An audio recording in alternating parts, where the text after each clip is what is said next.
Assalamualaikum warahmatullahi wabarakatuh.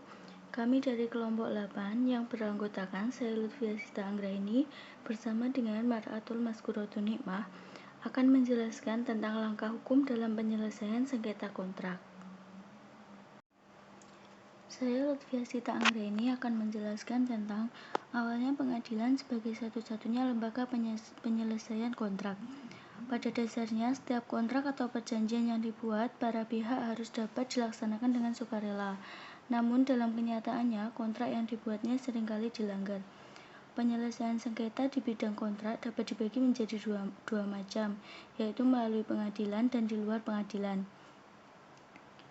Apabila mengacu ketentuan pasal 1 ayat 10 Undang-Undang Nomor 30 Tahun 1999, maka cara penyelesaiannya sengketa melalui ADR dibagi menjadi 5 cara, yaitu konsultasi, negosiasi, konsiliasi, dan penilaian ahli.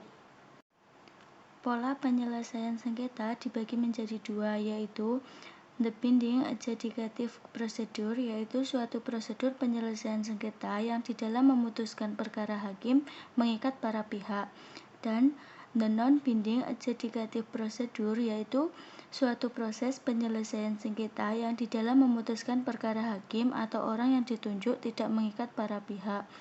Kedua penyelesaian sengketa itu berbeda antara satu dengan lainnya.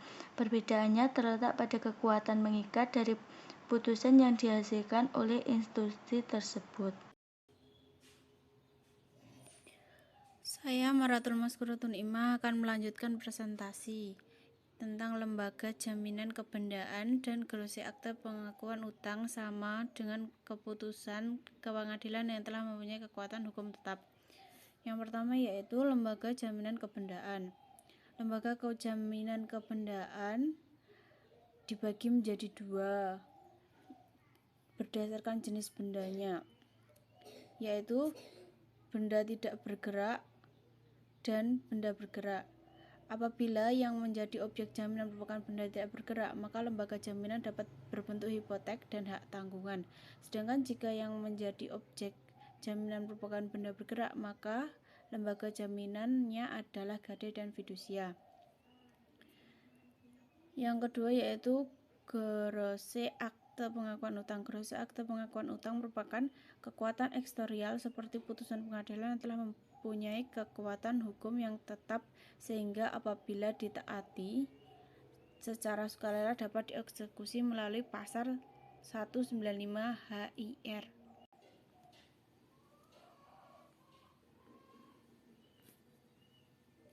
Masing-masing hak jaminan. Yang pertama yaitu hak tanggungan. Dalam pasal 3 Undang-Undang Nomor 4 Tahun 1996, ciri-ciri hak tanggungan yang pertama yaitu memberikan kedudukan yang diutamakan atau mendahului kepada pemegangnya. Yang kedua, selalu mengikuti objek yang dijamin oleh siapapun objek itu berada.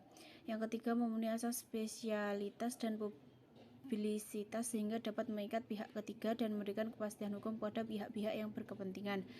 Dan yang keempat, mudah dan pasti pelaksanaan eksekusinya. Yang kedua yaitu tentang hipotek. Hipotek merupakan suatu hak kebendaan atas benda-benda yang tidak bergerak untuk diambil daripada bagi pelunasan atau suatu perikatan.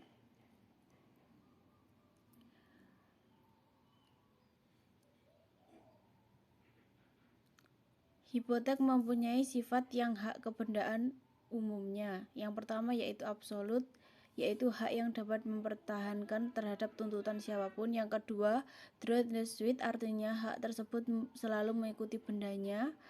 Dan yang ketiga, droit de preference, yaitu seseorang mempunyai hak untuk didahulukan pemenuhan piutangnya. Hak jaminan yang ketiga yaitu gadai. Gadai merupakan suatu hak yang diperoleh oleh kreditur atas suatu barang bergerak yang diserahkan kepadanya oleh debitur oleh kuasa. Dua syarat grosse akte pengakuan utang. Yang pertama yaitu syarat formil. Syarat formil ada 3, yaitu yang pertama, grosse akte pengakuan hutang wajib dibumbui teraan atau cap stempel. Syarat formil yang kedua yaitu memakai kepala dalam kurung demi keadilan dan berdasarkan kebutuhanan yang Maha Esa. Yang ketiga yaitu pada bagian akhir atau penutup memuat kata-kata diberikan sebagai glose pertama dengan menyebutkan nama orang yang memintanya dan untuk siapa glose dikeluarkan serta tanggal pengeluarannya. Syarat yang kedua yaitu syarat material. Syarat material ada 3. Syarat material yang pertama yaitu glose akte pengakuan utang berbentuk pengakuan hutang sepihak dari debitur.